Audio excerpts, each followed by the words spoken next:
La scène s'est déroulée dans la cuisine, le contrat de vente encore chaud dans mes mains. J'ai regardé mon mari, le visage rouge de colère, presque violet d'indignation. « Comment ça, tu as vendu l'appartement ? C'était censé appartenir à ta sœur. » Ma voix traversa le silence, basse mais ferme. Les enfants dormaient dans l'autre pièce. Et alors ? Il s'en fichait. Il était au-delà de lui-même. Vous avez vendu mon appartement. Non. Je l'ai corrigé calmement, mais sans céder. Ma propriété. Waouh, rétorqua-t-il. Non, Denis. Non. Je l'ai acheté avant le mariage, avec ma sueur, mon argent. C'est à mon nom. Depuis hier, c'est officiellement le mien seul. Il ne l'a pas accepté. Nous sommes mariés, tout est à nous. Pas tout. Cette propriété m'appartient et j'avais parfaitement le droit de la vendre. C'est ce que j'ai fait. Denis passa ses mains dans ses cheveux, faisant les 100 pas comme un lion en cage. Je ne crois pas. Je n'y crois tout simplement pas. Vous saviez. J'ai promis à Ksenia. Elle avait déjà quitté la location, ses valises étaient faites pour demain. À mon appartement, sans ma permission. Avec le mien, oui. Je suis le propriétaire. Cette propriété ne vous appartient pas, Denis. C'est moi. Et je n'ai jamais donné à personne la permission d'y vivre. Il m'a regardé comme si j'avais commis un crime. Tout a commencé il y a un mois. J'avais un appartement d'une chambre bien située, acheté il y a 7 ans, alors que j'étais encore célibataire. J'ai économisé chaque centime pendant 3 ans, je l'ai financé pendant 5 ans et j'ai payé le dernier versement 2 ans après le mariage. Après notre mariage, nous sommes allés vivre dans son appartement de 2 chambres, également acheté avant notre relation. Le mien était vide. Je voulais le louer, mais Denis était contre. Pourquoi ? Laisse tomber, un jour ça marchera. Et ça a servi. Il y a un mois, Ksenia est apparue. La sœur cadette de Denis, avec ses 26 années d'instabilité. Toujours au chômage, toujours en difficulté. Cette fois, les ennuis étaient sérieux, expulsée de l'appartement loué pendant 3 mois sans payer. La propriétaire a changé les serrures pendant qu'elle travaillait à un autre de ses emplois temporaires qu'elle quitterait en quelques semaines. Ksenia est arrivée ici en pleurant, avec 2 valises de vêtements. Ils m'ont mis dehors dans la rue, Denis. Aide. Bien sûr, il a fondu. Xiu, ne t'inquiète pas, reste avec nous. Je n'étais pas d'accord. 2 jeunes enfants, l'espace est déjà restreint et je travaille à domicile 2 fois par semaine. J'avais besoin de silence. Mais il a insisté. C'est ma sœur, elle n'a nulle part où aller. Laissez-le rester dans son ancienne maison. Vous n'avez pas d'argent ? Laissez-le fonctionner. Elle travaille. 2 semaines par mois. Ce n'est pas du travail.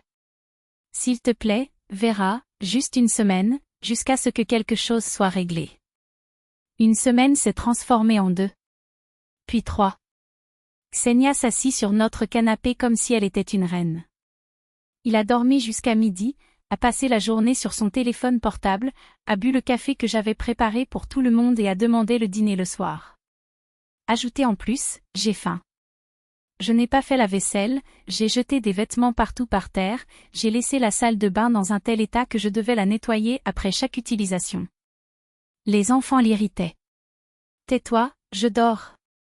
a-t-il crié à 10 heures du matin, alors qu'Artem, 4 ans, jouait avec ses voitures. Et alors ? J'ai le droit de me reposer.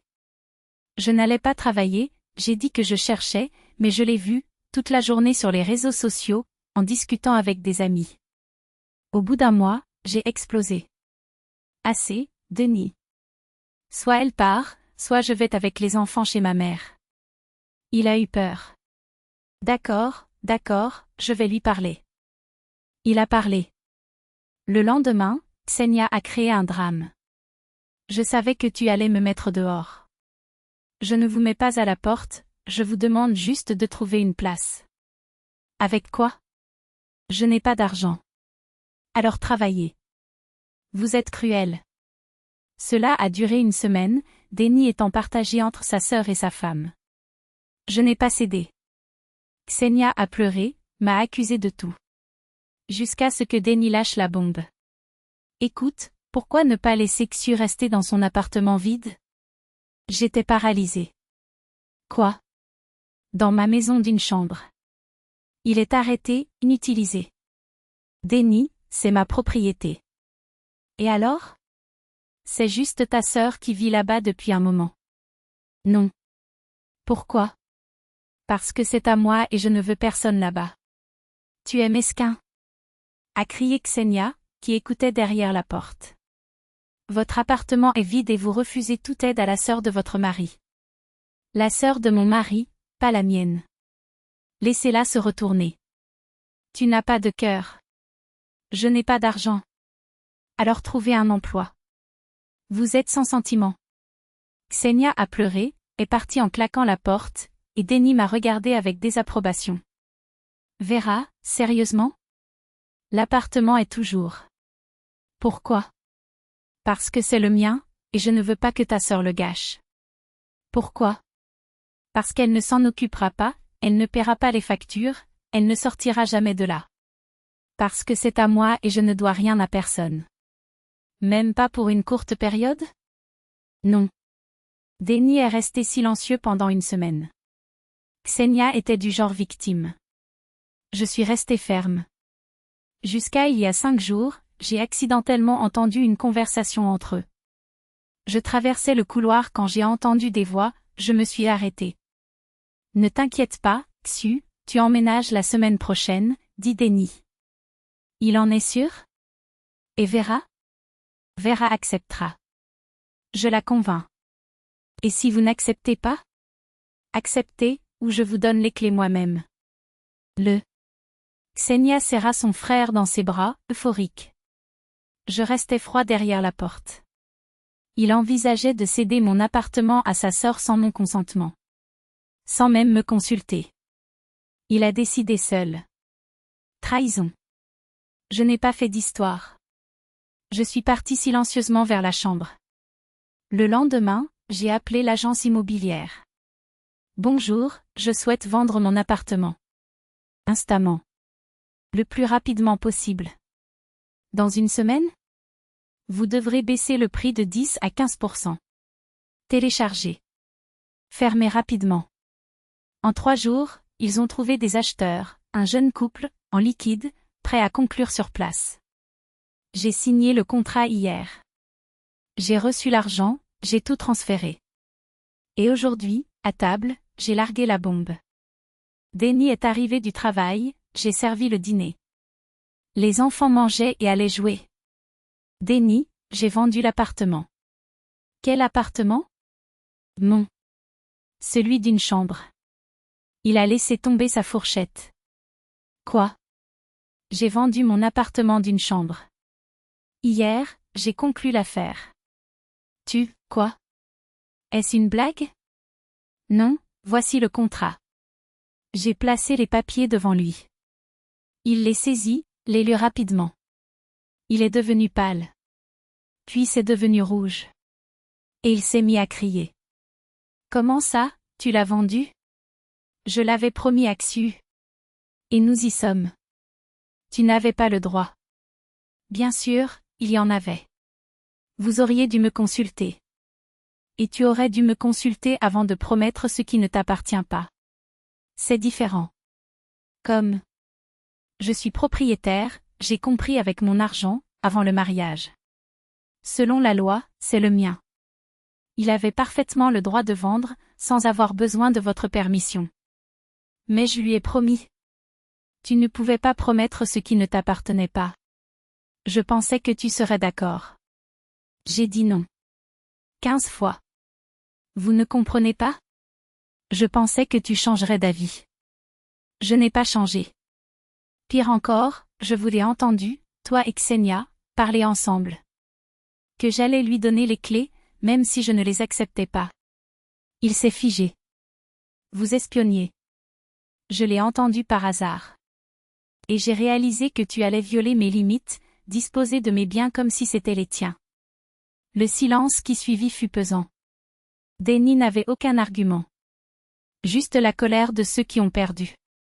Et moi? J'avais mon argent, ma liberté et la certitude que, cette fois, personne ne déciderait à ma place. Contre ma volonté.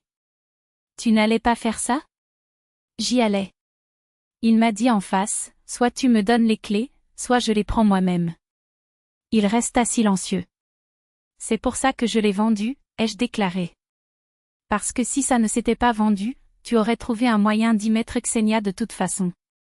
Je passais des mois, des années, dans des batailles juridiques pour tenter de l'expulser. Et maintenant? Il n'y a plus d'appartement, plus de problème. Où vivra-t-elle? Ce n'est pas mon problème. Comment ça ne va pas? C'est ma sœur. Le vôtre, pas le mien. Qu'il l'emmène chez sa mère, à l'armée, en enfer. Mais ma propriété? Cela n'existe plus. Denny se laissa tomber sur la chaise. Qu'est-ce que je lui dis? La vérité. Qui a promis ce qui n'était pas à lui et s'est fait avoir.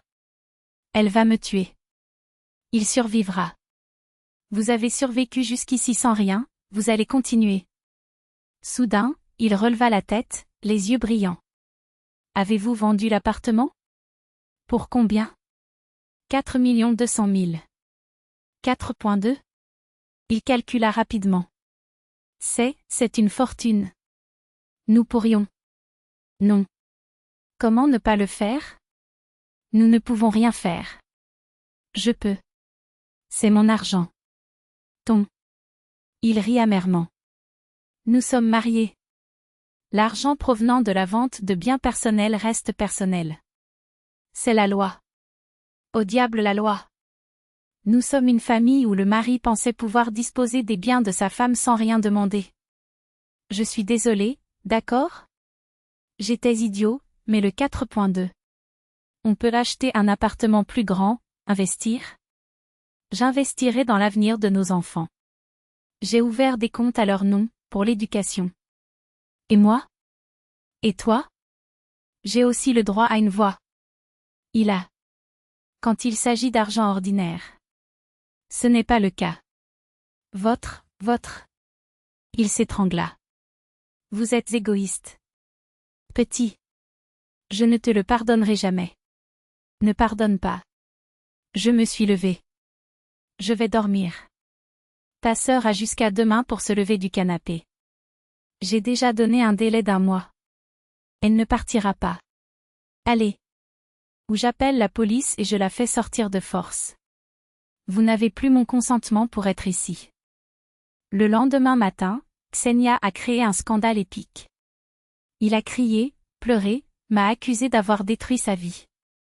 Denny courait d'un côté à l'autre pour essayer de la calmer.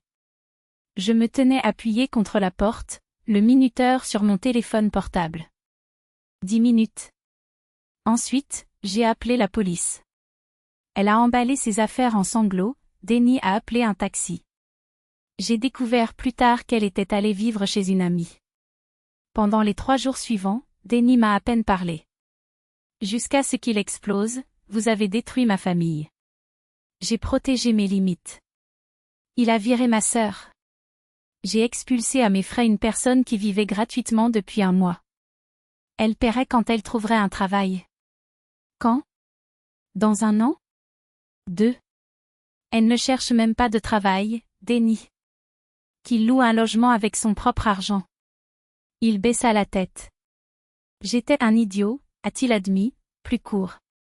Mais tu aurais au moins pu me prévenir que tu allais le vendre, pour que je puisse essayer de l'arrêter. Pourquoi? Pour moi. Non, merci. Il soupira. Et maintenant? Maintenant, vous acceptez que j'ai des limites. Que ma propriété m'appartient. Et je décide quoi en faire. C'est bon. Quelque chose avait changé entre nous. Il ne me voyait plus comme la femme qui cédait toujours, qui disait toujours oui. Ksenia a trouvé un emploi stable 1 mois plus tard. Elle vit seule, nous parle à peine, toujours blessée. Aujourd'hui, les dépôts des enfants sont payants. 4 200 000 économisés pour leur avenir. Chaque fois que Denny me regarde avec ce regard de comment oses-tu, Je me souviens de ces paroles, j'ai promis à ma sœur. Et je sais que je l'ai bien fait. Parfois, la seule façon de protéger ce qui vous appartient est d'en interdire l'accès à ceux qui pensent y avoir droit simplement parce qu'ils font partie de la famille. Ma maison. Mon argent. Mes décisions. Et non, mais j'ai promis, va changer cela.